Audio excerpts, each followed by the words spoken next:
Hello അസ്സാം വലൈക്കും. അങ്ങനെ ഞങ്ങൾ കേരള ഹൗസിൽ നിന്ന് എവിടെ എത്തി? ഇന്ത്യ ഗേറ്റിലേക്ക് പോണത് കേട്ടോ. അങ്ങനെ ഞാനും മനുവും കൂടെ ഉള്ള സെൽഫി എടുത്തു. പിന്നെ മനുവിൻ്റെ ഒറ്റയ്ക്ക് ഇന്ത്യ ഗേറ്റിൻ്റെ അവിടെ കാണുന്ന മാതിരി മനുവിൻ്റെ ഫോട്ടോ എടുത്തു. അത് കഴിഞ്ഞിട്ട് ഞങ്ങൾ പോവുകയാണ്. പിന്നെ അതിൻ്റെ ഇടയിലൊരു തർക്കമൊക്കെ ഉണ്ടായിട്ടോ. ഫോട്ടോ എടുക്കുന്ന ആൾ ഒരു ഫോട്ടോയ്ക്ക് 50 രൂപ എന്ന് പറഞ്ഞിട്ട് ഒരു 5-6 ഫോട്ടോ എടുത്തിട്ട് ഞങ്ങളെ കൊണ്ട് എങ്ങനെയെന്ന് അറിയാം അടിയുടെ അവിടേക്ക് എത്തി. എടോ മനു പറഞ്ഞ് ഇങ്ങനെ പോയാൽ എളുപ്പമാണ് ഇന്ത്യ ഗേറ്റിൽ നിന്ന്. ഞാൻ എത്രയോ ദിവസമായി ഡൽഹിയിൽ, 8-10 ദിവസമായി. പക്ഷേ ഞാൻ ഇതുവരെയും ഇന്ത്യ ഗേറ്റിൻ്റെ അകത്തേക്ക് പോയിട്ടില്ല. കഴിഞ്ഞ പ്രാവശ്യമൊക്കെ പോയപ്പോഴേ പോകാമെന്നല്ലാണ്ട് ഇപ്രാവശ്യം ഞാൻ ഡൽഹിക്ക് വന്നിട്ട് ഇന്ത്യ ഗേറ്റിൻ്റെ പുറത്തുനിന്ന് ഫോട്ടോ എടുത്ത് പോയി എന്നല്ലാണ്ട് അകത്ത് കയറിയിട്ടില്ല കേട്ടോ. ഇവിടെ വന്നപ്പോൾ ഇതിൻ്റെ ഉള്ളിൽ കൂടെ പോയാൽ മതി മാ എന്ന് പറഞ്ഞ് മനു. ഞാനിത് ആദ്യമൊക്കെ എൻ്റെ വീഡിയോ കൂടെ എന്തെടുത്തിരുന്നത് ഇതൊരു ഫുട്പാത്ത് എന്ന് സംഭവം. എടോ ഇതിൻ്റെ അകത്ത് കൂടെ പോയ എളുപ്പമാണ് ഇന്ത്യ ഗേറ്റിക്ക്. അതും ഇന്ത്യ ഗേറ്റിനെ കുറിച്ചിട്ടുള്ള എല്ലാ രേഖയും ഒക്കെ ആ ചുമരുമ്പോൾ കൂടെ എഴുതി ഫോട്ടോസൊക്കെ വെച്ചിട്ടുണ്ട്. അങ്ങനെ ശരിക്കും ചുരുക്കം പറഞ്ഞാൽ അതാ ഇന്ത്യ ഗേറ്റിൻ്റെ തൊട്ടടുത്തെത്തി. മറ്റേത് ഞാൻ ആ റോഡ് ക്രോസ് ചെയ്ത് ആ ബാരിക്കേറ്റ് കഴിഞ്ഞ് ഓരോരുത്തരുടെ കൂടെയും ഞാൻ അങ്ങനെ പോകുമായിരുന്നു. എൻ്റെ കുശിനെ അവിടെ ഇറക്കി തരുന്നല്ലാതെ എൻ്റെ കൂടെ വന്നിട്ടില്ല. കുശിന് ഓരോ തിരക്ക് എന്നല്ലാണ്ട് അതാണ് വിവരമുള്ളവർ വരണം എന്ന് പറയണത്. വിവരമുള്ളത് ഇപ്പം എൻ്റെ മനുവിനാണ്. മനു മുന്നിൽ കൂടുന്നുണ്ട്. ഞാൻ എൻ്റെ ഭാഷയിൽ പറഞ്ഞ ഇവിടെയും കുളോ. ഇന്ത്യ ഗേറ്റിൻ്റെ 4 പുറം ആ ഹോളിൻ്റെ ഉള്ളിൽ ഓരോരോ നല്ല ഭംഗിയുണ്ട് കാണാൻ. നോക്ക് വെള്ളം തിളക്കണ പോലെ ഉണ്ടല്ലേ. അതെന്താ മനു ചോദിച്ചു. അതൊക്കെ ഓരോ മോട്ടർ വെച്ചതായിക്കമ്മ അങ്ങനെ പറഞ്ഞു. അങ്ങനെ ഞങ്ങൾ ഇവിടുന്ന് ഓരോ ഭാഗത്തു നിന്നൊക്കെ ഞങ്ങൾ സെൽഫി എടുത്തിട്ടോ. അതൊക്കെ കാണാൻ എന്ത് ഭംഗിയാണ് കാണാനല്ലേ. പിന്നെ എന്താ പറയുക, ഫോട്ടോഷൂട്ട് എടുക്കണവർ ഞാൻ പറഞ്ഞില്ലേ, പല ഭാഷ, പല ദേശം, പലതരം ആളുകൾ. ഇവിടെ ആരിനെയൊന്നും ശ്രദ്ധിക്കാനൊന്നും നേരമില്ല കേട്ടോ. പിന്നെ ഓരോ ഭാഗം എന്ന് വെച്ചാൽ ഒരു ലോകമാണ് ശരിക്കും പറഞ്ഞാൽ. ഈവനിങ് വാക്ക്, മോർണിംഗ് വാക്ക്, അങ്ങനെയൊക്കെ. അല്ലെങ്കിൽ പിന്നെ ഇത് സുഭാഷ് ചന്ദ്രബോസാണ് പറഞ്ഞിട്ട് ഞാനും മനുവും തർക്കിച്ച് നിൽക്കുകയാണ് കേട്ടോ. പിന്നെ അതും കണ്ട് അവിടുന്ന് സെൽഫി എടുത്തിട്ട് ഞങ്ങളിങ്ങനെ നടക്കുകയാണ്. മനു ഇങ്ങനെ നടക്കണം. ഞാൻ ഇപ്പോഴേ ക്ഷീണിച്ച് ആകെ ആകെ കറുത്ത് കരിവാളിച്ച് ഒരവശ്യ രൂപത്തിലായിട്ടോ. പിന്നെ എന്താ വെച്ചാൽ എത്ര വർണ്ണിച്ചാലും ഇത് മതിയാവില്ല കേട്ടോ. ഇതിൻ്റെ ഒരു നീറ്റ്നെസ്സും ഭംഗിയും ഇതൊക്കെ അടുത്തുനിന്ന് കാണാനുള്ള ഒരു ഭാഗ്യമൊക്കെ ഉണ്ടല്ലോ, പറഞ്ഞാൽ മനസ്സിലാവില്ല. എന്തായാലും എല്ലാവർക്കും ആ ഭാഗ്യം ഉണ്ടാവട്ടെ. പിന്നെ ഞാൻ ക്ഷീണിച്ചിട്ടുണ്ട്, ആകെ വിയർത്തു. ഇവിടെ ഞാൻ ഇത് കണ്ടപ്പോഴേ ഈ മരത്തിൻ്റെ ചുവട്ടിലിരിക്കാൻ മനു പറഞ്ഞിട്ട് ഇരുന്നപ്പോൾ പുല്ലാണെടോ, സ്പോഞ്ച് പോലെ. ഞാൻ അടിയിൽ പോയി കണ്ടോ. അയാൾ ഇങ്ങനെ പുല്ലിങ്ങനെ വടിച്ച് കൊണ്ടുവന്നിട്ട് ഇവിടെ കൊണ്ടുവന്ന് കൂട്ടിയ കൂമ്പാരത്തിൻ്റെ മുകളിലാണ് ഞാനിരിക്കണത്.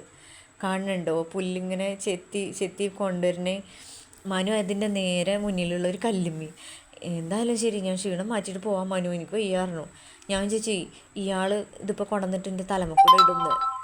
അല്ല, ഇവിടെ കൂട്ടിക്ക പാവം, നല്ല മനുഷ്യന്. എന്തായാലും കുറച്ച് നേരം അവിടെ ഇരുന്നപ്പോൾ മനു പറഞ്ഞു, അവിടെ ഇരിക്കാനാണോ നമ്മൾ വന്നത് എന്ന്. അങ്ങനെ പിന്നെ മനമെല്ലാം മനസ്സോടെ എണീച്ചു. കണ്ടില്ലേ എന്ത് ഭംഗിയെ കാണാനല്ലേ. എടോ ഇതിൻ്റെ ഉള്ളിൽ കുറേ കാണാനുണ്ട്, പക്ഷേ എനിക്ക് നടക്കാൻ മേല, എനിക്ക് വയ്യ, അത്രയും ക്ഷീണിച്ചു പോയി. മനു പറയണ്ടേ ഇനി രാഷ്ട്രപതി ഭവനിൽ പോകാമെന്ന്. മനുവിനെ അവിടെ പറഞ്ഞാൽ മതി. ഞാനാണിങ്ങനെ എന്തെന്നാ പറയുക, ഓരോ ലോകം കഴിയുമ്പോഴേക്കും ഞാൻ ആവശ്യമാവുകയാണ്.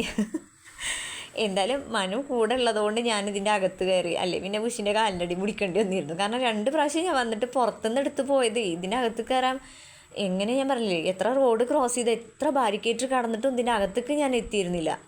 ഒരു ദിവസം പകൽ പോയി, ഞാൻ ഒരു ദിവസം രാത്രി പോയി. ഇതൊക്കെ തനിച്ചായിരുന്നു. ഓരോരുത്തരെ കൂടെ അങ്ങനെ പോകുന്നു. അത്രൻ്റെ പക്ഷേ ഇറക്കി വിടും, ആടുകൾ പുല്ല് മേയ്ക്കാൻ പോണ പോലെ.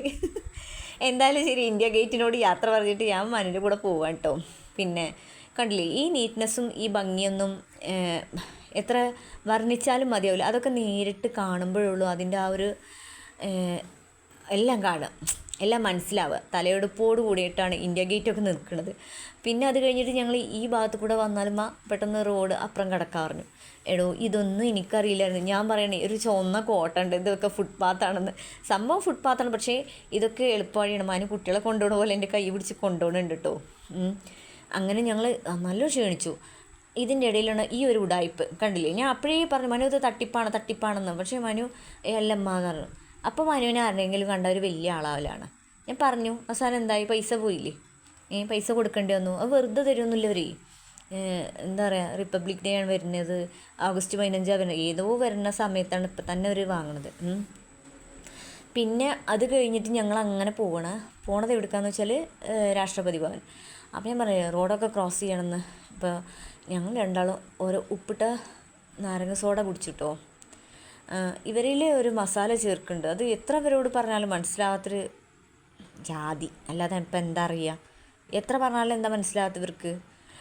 അങ്ങനെ മനു രാഷ്ട്രപതി ഭവൻ അവിടെ നിന്ന് എടുക്കുകയാണ് ഫോട്ടോ. ഞാൻ പറഞ്ഞു മനു ഞാൻ വീണ്ടും ക്ഷീണിച്ചുമ്മ, ഞാനിവിടെ കുറച്ച് നേരം ഇരിക്കുകയാണെന്ന് പറഞ്ഞു. അങ്ങനെ ഞാനും കുറച്ച് നേരം പുല്ലിലിരുന്നു, മനു അങ്ങനെ നടക്കുന്നുണ്ട്. ഞാൻ പിന്നെ എണീച്ച് വീണ്ടും ഇങ്ങനെ നടന്നു. ഇവിടെ എന്ന് വെച്ചാൽ ആരെയും ശ്രദ്ധിക്കൂല.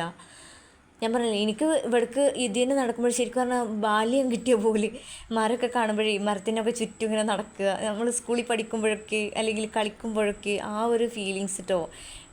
എനിക്ക് പഴയ കാലമൊന്നും ഇനി തിരിച്ച് കിട്ടില്ലല്ലോ, ഇങ്ങനെയൊക്കെ നമ്മൾ വരക്കുക, അല്ലാണ്ട് ഇപ്പം എന്താ ചെയ്യുക. അതിൻ്റെ ഇടയിൽ ഉഷി വിളിക്കുന്നുണ്ട് എവിടെയാണെന്ന് ചോദിച്ചിട്ട്, എന്താ വണ്ടി നോക്കിയിട്ട് ഞാൻ അവിടെ നിൽക്കുന്നുണ്ട് എന്ന് പറയുന്നത്. മനു ഫോൺ അറ്റൻഡ് ചെയ്യുന്നുണ്ട്.